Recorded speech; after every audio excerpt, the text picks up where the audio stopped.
for most, is the world's current best player who has raffled some old men feathers when he pronounced that the Euros are a bit different and complicated to go about than the World Cup, offended some more than others, of course. I thought about this, and we're going to take it down the path of the exotic teams, as he described them. 4 years later, 2002 World Cup.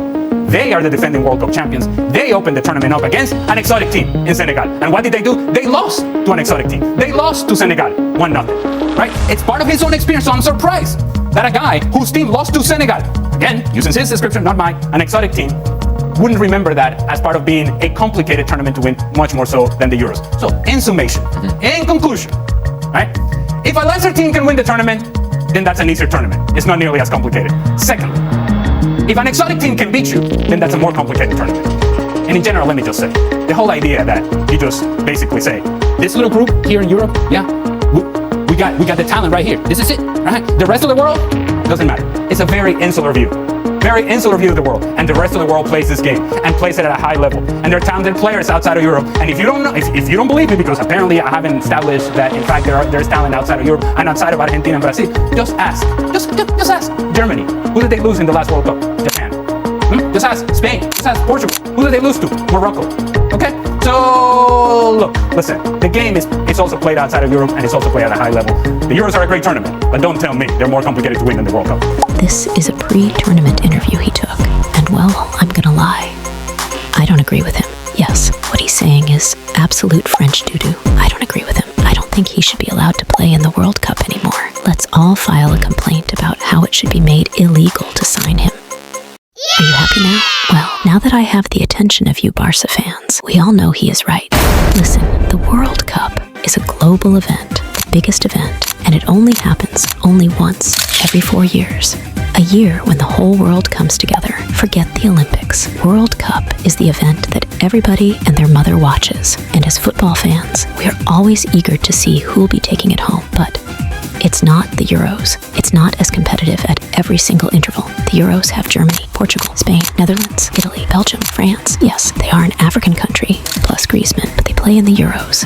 And finally, and the team I'm really optimistically rooting against, Toast and Beans FC. I really hope they lose. Let's go everybody else but England. Not because I despise the English. I love England as a country, but resent it as a footballing nation. Why? Because pundits. I can never survive a season after England won any major tournament. I'm sorry I can't. Caraga and Neville are already annoying enough for no reason. Imagine them with a reason.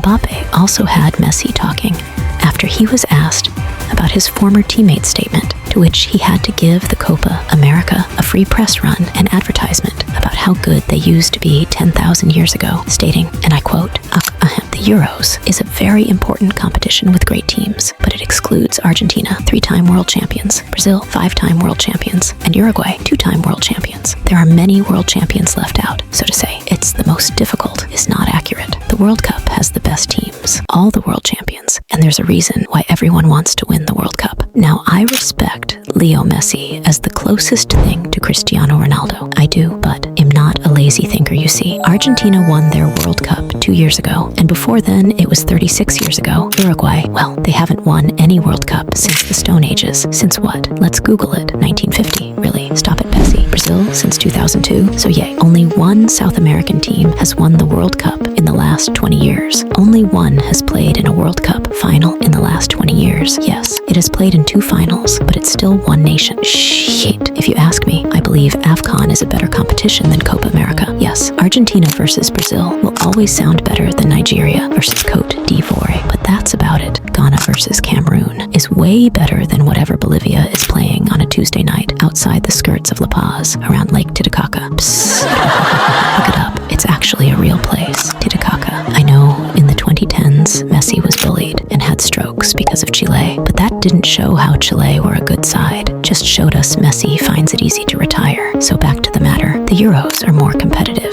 The World Cup is much bigger, and that's what it is. The Euros are like Manchester City versus Liverpool, and the World Cup is like Manchester City versus Manchester United. Anything can happen. United far off City, but have better chances of beating City than Liverpool does, even though United aren't even half as good as Liverpool. We call it footballnomics here at Sabuva. Makes well for entertainment too. The Copa America is happening this year. It only happens every year, and we keep missing it.